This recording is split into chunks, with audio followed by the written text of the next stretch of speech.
嗱，小紅書咧經常咧有唔同嘅網紅啦，標榜自己用純天然嘅手工鹼可以洗出白滑無瑕肌喎。其實分分鐘咧洗到塊面咧嚴重受損，又紅又痛啊！最近咧有位玫瑰助出客人咧揾我去求救喎，佢話幾個月之前咧見到有人推介啦，就開始咧用咗手工鹼嚟洗面啦。點知咧塊面咧越洗越紅喎，仲誇張到咧好似俾人用火燒嘅感覺一樣。嗱，痛到咧頂唔順啦，佢好委屈咁講啦，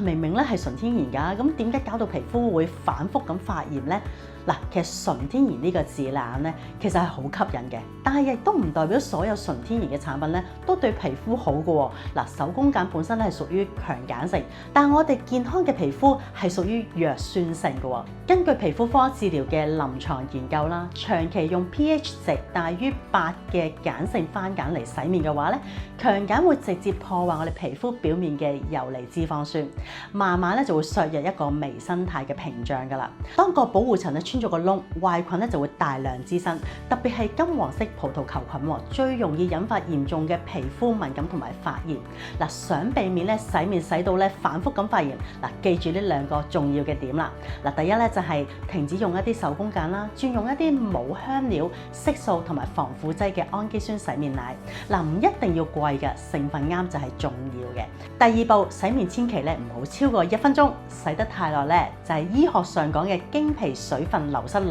就會顯著咁飆升㗎啦，直接削弱皮膚嘅鎖水能力。我係你皮膚炎症專家 Ada， 如果你嘅皮膚都比較脆弱敏感，轉咗好多護膚品都好似唔係好幫到手喎，即刻 inbox 或者留言敏感俾我啊，等我1對1幫你分析下你用緊嘅產品到底啱唔啱。